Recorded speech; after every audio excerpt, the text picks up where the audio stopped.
So I'm going to present HDL on Git, is Hog. What is a Hog and what are Hog main features? And I will do this from a point of view of a user that has become a developer. And also I will be providing some examples of how we use Hog at the European synchrotron. So what is Hog? Hog is a tool to handle HDL repositories on Git, and it also facilitates the HDL project development among different collaborators. It's a set of TCL scripts. It's less than 1.2 megabytes plus a methodology. Then it integrates with HDL IDEs to tackle advanced Git features. And we can say that it's a zero-effort strategy to handle HDL projects on Git. And we can even develop locally. So what we need to work with Hog, the only thing that we need is the HDL IDE. Then Hog is a submodule that we include in our project. And then we can update it when we want. And the nice features of Hog is that we have with a place and root reproducibility with the binaries. So even if we compile two binaries with two firmware with two different vaccines, the binary will be the same. Then we can trace the binaries. It's really easy to connect Hog, evaluate the version and the commit hash of all the modules that we have in the repository. And then it's very easy to connect them to registers. And then it's quite straightforward to use continuous integration. So Hog has templates, and then it already is able to tag and release the firmware. What do we need to work with Hog? We need a PC. It will work in Windows or Linux. We need to create a project in GitLab or GitHub. And then now, currently, is supported to work with Intel, AMD, and Microchip. Now let's see a global overview of how to use Hog. The first step is to create the repository. We will add Hog as a submodule. Then we will copy all the Hog templates. So we have a template for the git ignore. We have templates for the Hog config, GitLab, GitHub, YAML CI. Then we will add the source files. We will configure Hog. We will run a script to create the project. And then we will be able to compile our firmware. And we can compile our firmware from the GUI using the command line, or we can trigger pipelines in continuous integration. So here, this slide shows, we look in the left side. I don't know if I can use a pointer. Here is the structure of a repository handled with Hog. So first, we need to create a directory where we will store all the source files. Then we have an optional. You can create an optional directory to store all the doxing and documentation. And then these two blue directories are the two directories that are mandatory for all the Hog projects. So one is the Hog submodule itself. And then we need to create the top directory. And in the top directory, what we will define is our project configuration and all dependencies of our project. So inside of a top directory, we can have several projects. And then for each project, we will have a hog.config file. Here is where we'll define all the configuration of our project. We can have a sim.config file with the configuration for the simulator. And then we normally have a list directory where we declare all the dependencies. So let's take a closer look to the list files. So a list file is is a list, is a file where we define all the paths of the files that will be included in our project. And depending on the extension of the on the extension of the file, we'll define the content of this list file. So for the .src, here we will list all the source files. Then we have the .sim for the simulation. We have the .con for constraints, .ext for external proprietary libraries. Then another feature is that the list files are recursive. We can include a list file inside of another list file. And Hog, for each list file that we have, Hog will create a library. And then if we are not interested to work with libraries, we can just declare all our files inside of a single file. So now let's look at an example of the source and libraries that for a project with Vivado. So if we look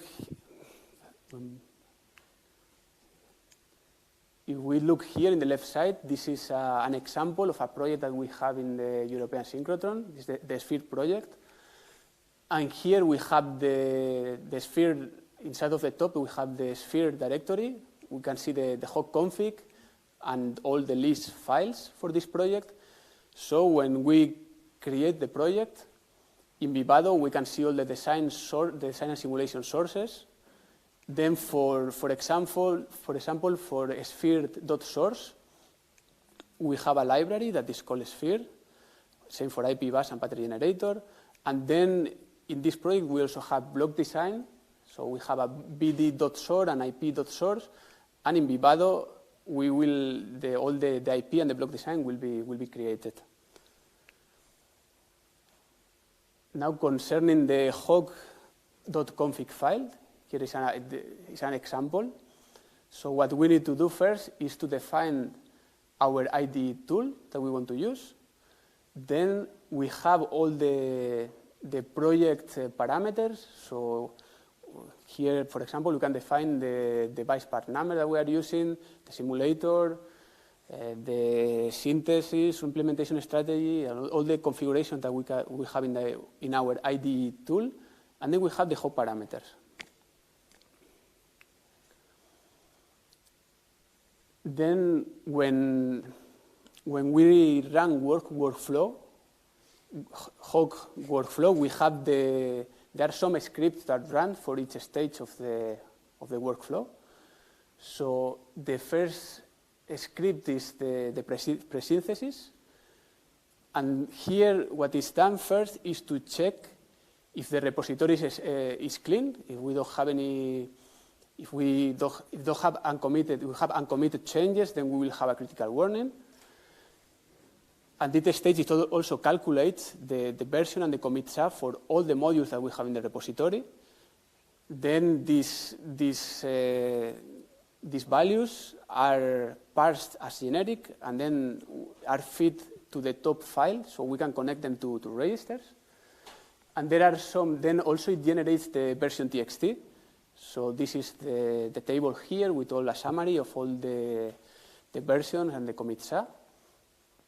And there are some optional functions that we can run, like to check the YAML file, if it agrees with the Hog version that we are using, check the IP bus, create IP bus XMLs, and so on.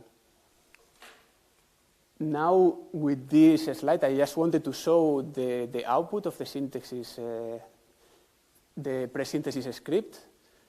And I wanted to mention that here, apart from having all the version and commit sub of all the modules, it also extracts the date and time from the commit, and then this also parsed to generics, and then we can read this, we can connect this to registers. In the second script that is run is the post implementation. Here, all the reports, log files are copied. Then also, it copies the timing report And this timing report is renamed depending on if the timing has passed or not. It will have a different name, timing OK or timing, I think it's timing error.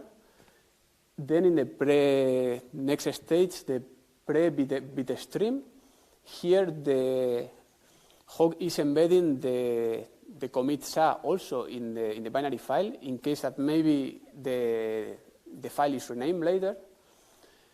In the post-bitstream, in this stage, Hog is creating locally a new directory that is called bin and is copying all the reports and binaries inside of this directory. And this directory is renamed with the version and the commit SA. And also we have the possibility to add custom TCL scripts. So if we add a script with any of these names in the top my project directory, then Hog will also run this script. So we can run it in all the phases of the project, pre-creation, pre-bitstream, all the stages. Concerning the binary reproducibility, here I wanted to show that if we compile a bitstream with two different machines, the binary is exactly the same. So for the .bit, the file is exactly the same. For the .bin, the only difference is the timestamp. Now another feature of Hog is that you can avoid duplicating your code. So for example, you can reuse the same top-level file in different designs. Let's say maybe you have a design that is implemented in different FPGAs, so you can reuse this code. And for this, what you need to do, you can use the Hog flavors. So what you need to do is to have in the project name, you will add a number at the end, and then this number will also will be fed to generic, and then you can connect it to register so you know which project version are you running. As I mentioned before, the list files are recursive. One list file can include another list file, so in this situation, it's easier to maintain. And then we have also the possibility to use user generics. So in the Hog config file, we can add variables that then they will be connected to generics in the top file. Now, just an example of using Hog with Vivado. The first step is to run the do script, the Hog do script with the create option. And then this will generate the Vivado project file, the XPR file.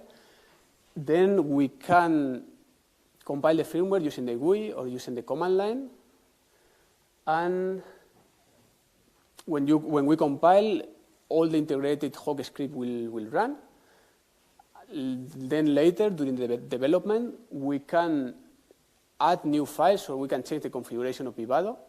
And we have two options to do this. We can locally update the Hog config or the list files, or we can use the Hog integrated buttons in Vivado.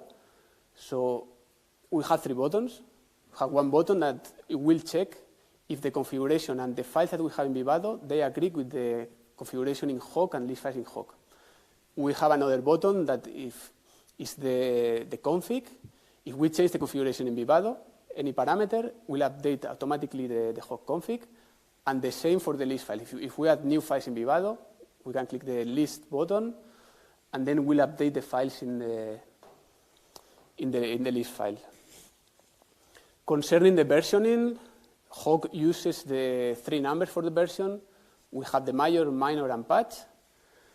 And here, something important with Hog, you need it's recommended to commit before compiling. So I think this is the recommended approach of working with Hog. You still can compile without committing, with having uncommitted changes in your repository, but Hog will mark the repository as dirty.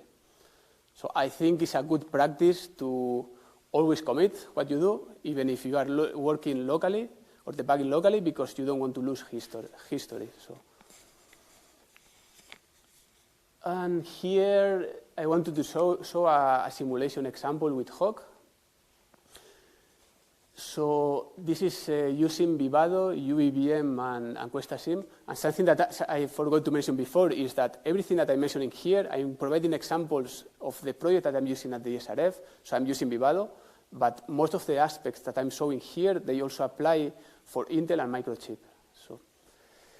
And the first step to create a this simulation example is to add UVVM as a submodule in your repository. Then we will need to create the UVVM list, a list file with the UVVM dependencies. So we can create in top my project list UVVM util.sim, and here we can add all the paths of the utility library, UVVM utility library.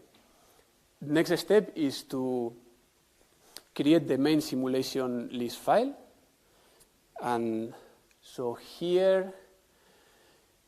And then also to configure the simulation. So for the main simulation file, we'll need to define the simulator tool that we are using, and then all the dependencies, all the UVVM libraries that we have in our simulation, and then the main simulation sources, the test bench and the test harness. And we have the sim config. Here first we have the hog parameters.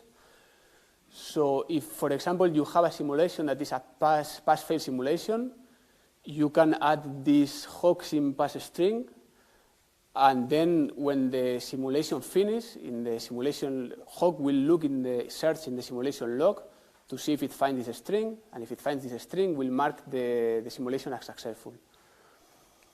And then there are some simulation parameters, like setting the test bench and so on.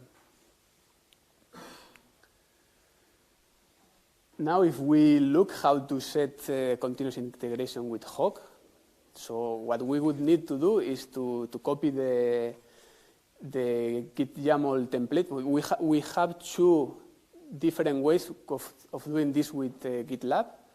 The first is the static GitLab CI continuous integration. So in this case, what we will do is to copy the template, and then in the template, what we need to do is just replace the example work with the name of our project, and then directly the next time that we commit, it will run the pipeline with the compilation of the firmware and the simulation. And then we have also the dynamic GitLab template that here is even easier to configure because you just copy the template and then it will run by default all the projects that you instantiated in your Hog configuration. And then for GitHub, this is similar. You can copy the template and then update the example words, the example words that we have here by the name of your project. And then also something that I didn't mention yet, in Hog also there are several variables that you can configure in GitLab or GitHub. For example, you can set the path of Vivado or the push token, Hog path, so the license, and you have some extra configuration that you can do from GitLab or GitHub web interface or the configuration of Hog. And then the workflow when working with continuous integration. The first thing that we need to do is to create a branch and a merge request for this branch, or a pull request if we are working with GitHub. Then during the development, the different pipelines will be triggered. And then when the merge request or pull request is marked as ready, the maintainer will review the updates. And if all the pipeline paths are marked as successful, then he will close or she will close the merge request. And then the fourth stage will run, that is the tag pipeline. And here, by default, Hog will always increase the patch number. And then we have the possibility to increment the minor or major revision just by adding a keyword in the commit description, in the merge request description, or in the branch name. And finally, we have the release pipeline. So here is where all the reports and binary files are included in the web interface of GitLab or GitHub. Is creating this release. Here is all what is generated in the release. So here in the left we have the number of the release, the repository information, merge request description, and the change log. And this is, with Hawk, we can also use the future keyword to filter, to decide which commit message we want to include in the change log. So we need to include the future keyword in the commit message, and then it will appear in the change log. Then we have the resource utilization summary for synthesis and implementation. We have the timing summary. We have a compressed file with all the binaries and reports that we can download. And then also is the table with the version, all the commits and versions of our project. And also there is an option to configure the GitLab batches. So is here in the top of your project in GitLab, you will already see all the resource utilization of the version of your last release, and if the timing pass or fail. And now, just to give a general overview of the European synchrotrons and the project that we are working with. So the European synchrotron is like is a powerful microscope that. So we generate X-rays to analyze the matter in the molecular level. So here we accelerate electrons. So first in the LINAC, then in the booster, and then we are able to achieve X-rays up to 100 kilo electron volts. It has 844 meters of circumference, and we have a total of 43 beam lines. So each beam line is an experiment in the ESRF. I'm currently working in the detectors and electronic group. And when I started working in the ESRF, I was in charge of looking for new methodologies and tools for FPGA design. So for new projects, we decided to move from SVN to GitLab. We will use AMD FPGAs. Before it was always AMD, so we'll continue with the same vendor. We'll use Sync system on chip because we want to get rid of all external processors that we have now in the instruments. Then we are using inclustrasomes for low and mid projects, and then for high-end projects we have Versal FPGAs. And then we decided to use Hawk to handle all new HDL projects. And we have already several projects ramping up with Hawk. We have collaboration among other synchrotrons and institutes. We work with IPs or with block designs.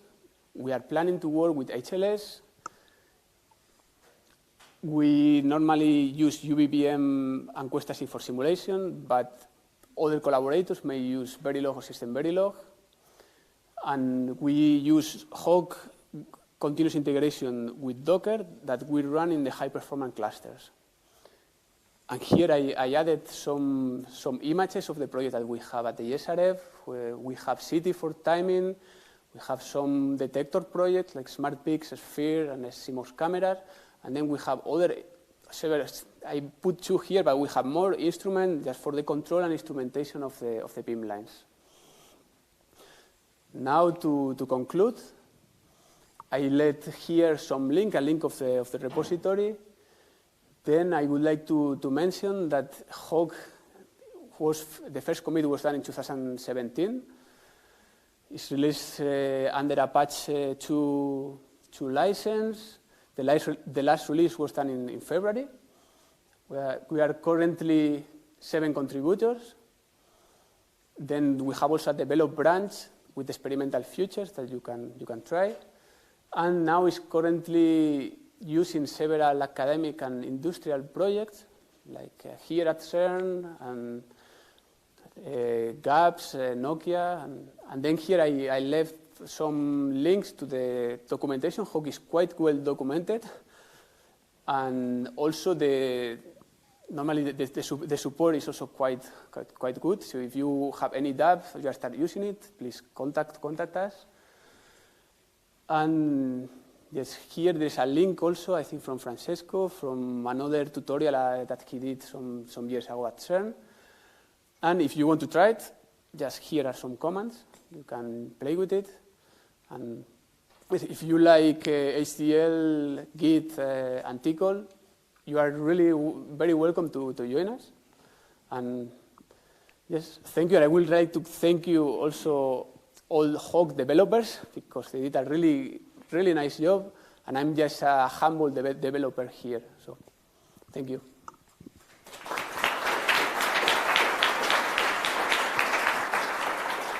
Thank you so much for a clear presentation and a great tool. Hello. Well, thank you very much for the presentation. I mean, I think that the tool is amazing, and every FPGA developer that loves development operations, I mean, we love the tool. But there was one thing that wasn't clear for me. Mm-hmm. It's mainly because you talk at some point about the list of files and that you can look for it recursively. But then, what does it mean? Then does it mean that all the sources that are in your project has to be in the same repository? Because, for example, I don't know, when I work, that's my case of development. When I develop, I have like each repository for me is one IP core. I mean, being like that, can I use Hawk or it's mandatory that everything is in the same folder repository? No, with Hawk, you really can put a file wherever you want in your repository.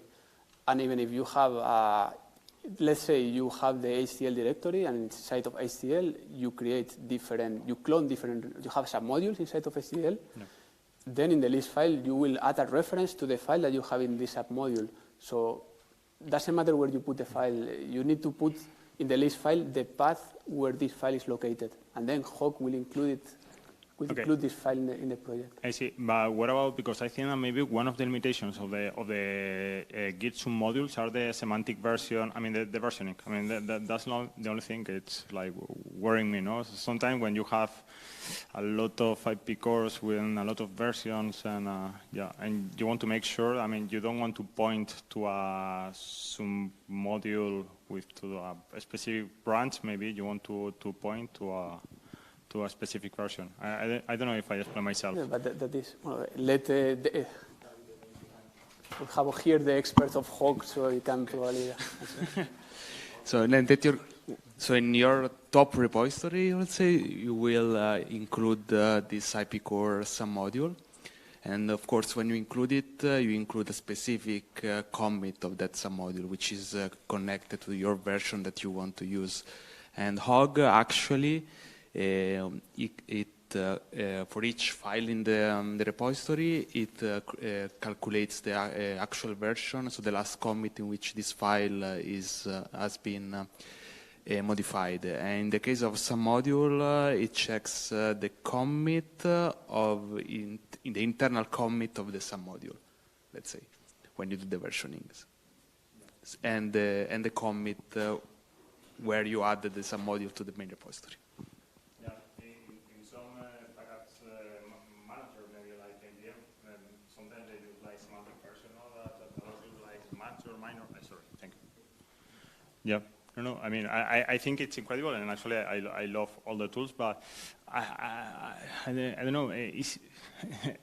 I know that you can point to a commit, but a commit, it's a specific commit, and it's a commit. I mean, sometimes maybe you want to identify if you change the AXI registers but not the VSD call, and you change the minor version but not the major. I don't know. Can I answer? Yeah. So the idea is that everything is in your main repository. So if you're adding external things, you add them as a submodule. So when you check out, you pull, you get some module update, everything exactly the way you need it is going to be there.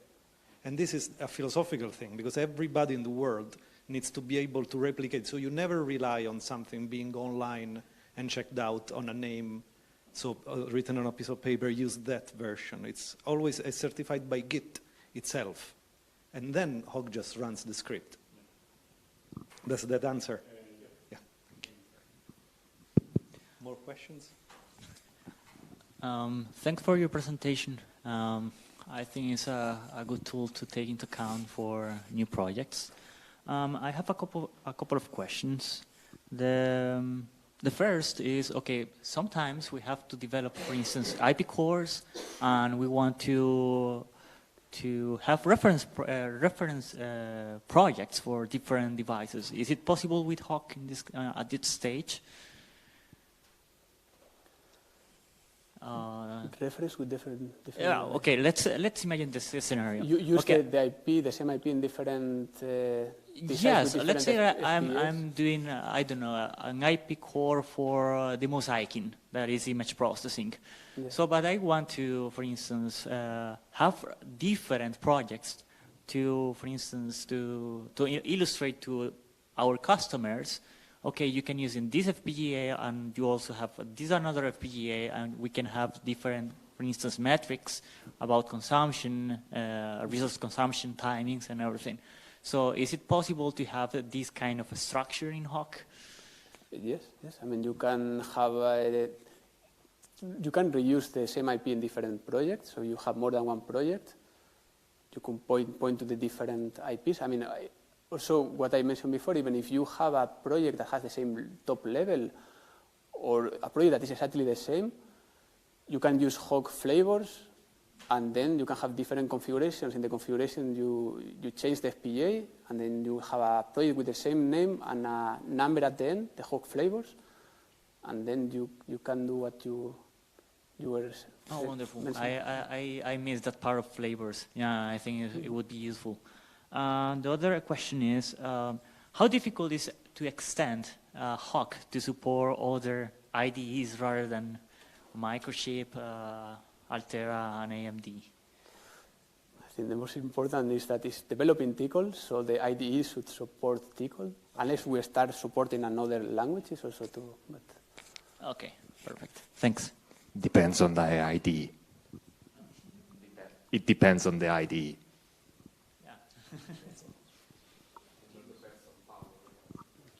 I have a question really relating to what was discussed before. Can you go to slide 10 or 11? Yeah, this for example. So if you're using Git submodules, what's the purposes of all these different SHAs? Because a single SHA clearly defines your set of sources, so you don't need to have all of these.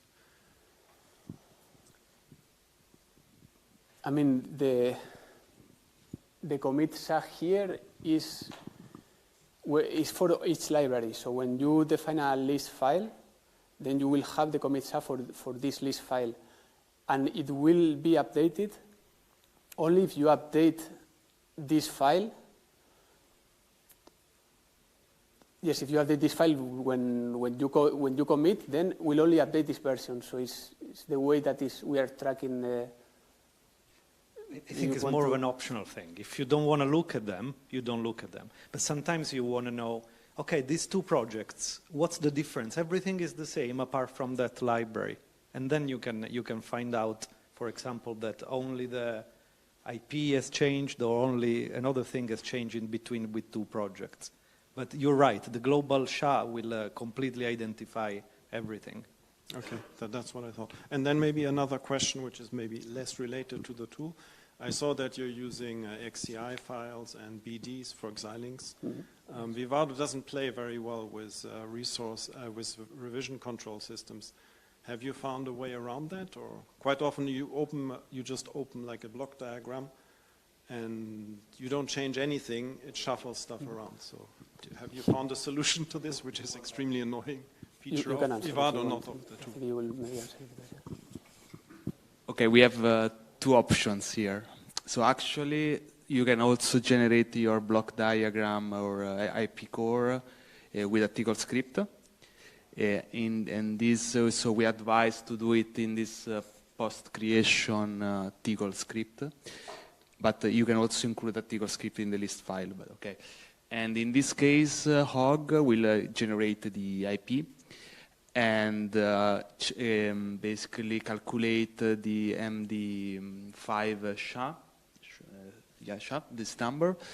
And at synthesis time, it compares this SHA with the one that it has been written at creation time in a file internally to the project. And this is changed, it will modify it. But otherwise, you can just include your XCI and the BD. The only problem is with the BD file, as you mentioned, when you run it, Vivado modifies it. So there is a special treatment for that Hog basically restore them back, especially during continuous integration. Otherwise, it will signal the build as a dirty and put a critical warning at the version set to 0.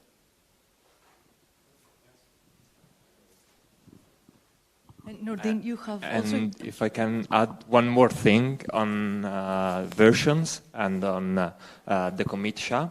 Of course, you say correctly, you can have everything, every library is a submodule, so you don't really need the commit SHA for each submodule. But Hog is perfectly fine if you have some files that are outside the versioning system, because, for example, you cannot put it online for whatever reason, and are in a local folder, then that SHA, it's calculated by Hog and tells you the version of that file, if it is correct, the correct one, or if you changed something in that folder. You have also used HDL make, right? That is a similar tool. What shifted you towards Hog?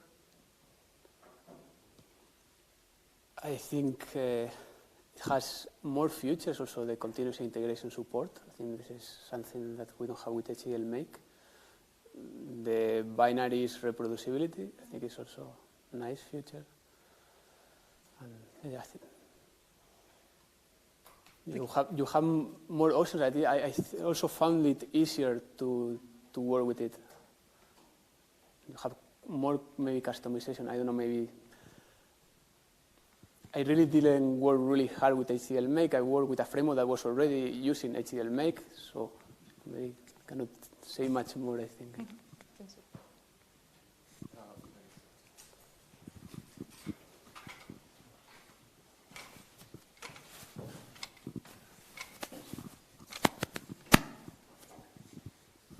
Hi, yeah, I've got a question about the kind of directory tree that gets generated. It seems to be, and at least looking at the example that you also linked to, that the VHDL files themselves are not included within the list file structure. Is there a reason for this? Because it would seem logical to keep your VHDL files in the same place where you list them. Do you mean yes, here? Exactly. Yeah, here I did it like that. Is the files that are outside of the project is maybe you're referring to these files here? Well, just as in the example you give, you have your list files in a directory structure like this, but then all your VHDL files are in another directory tree essentially that seems to copy the same structure, but why are they not in the same place? Sorry. So you're referring to this? Why the HDL files are? Yeah, why are they outside of the kind of the structure of your project? Yeah, because it's the methodology of Hog. In top directory, you define your configuration and dependencies. If you want, you can put them inside, but I think it's more clear outside, and then you follow the same way of the same structure everywhere. I mean, you could put them wherever you want. I mean, okay. I'm just wondering whether in a very large project where you have, say, repositories with tens or hundreds of VHDL files, whether it becomes hard to manage when you're trying to have them in different places versus your kind of directory config tree. I'm not sure if I understood your concern, because So even if you have more files, I mean, why is what you think that it's better to put in the top directory or put it in another place? It is. Yeah. Okay. Maybe we can discuss this, but yeah, it just feels like if you have a flat directory with lots of HDL files, and then the organization is done somewhere else, it might be hard to manage. But You are free to organize the repository as you wish. I mean, this was an example. The only two requirements is to have the Hog submodule and then to have the top directory with the dependencies and configuration. Then you are free to create a structure that is more convenient for your purpose. Okay. I am looking the converting existing project to Hog in the documentation. And one of the requirements is Vivado 2020.2. Is there another Hog version that supports previous Vivado versions? 2020.2. Vivado 2020.2. Okay, sometimes we don't update the documentation very much. So no, I think this was the first version we used to test Hog, but any Vivado can probably support that feature. It's just a Tico script which is basically sourced, but so there shouldn't be any problem. 18, for example. Yes, 18 Okay. should work, yes. Thank you. Thank you so much, Nordin.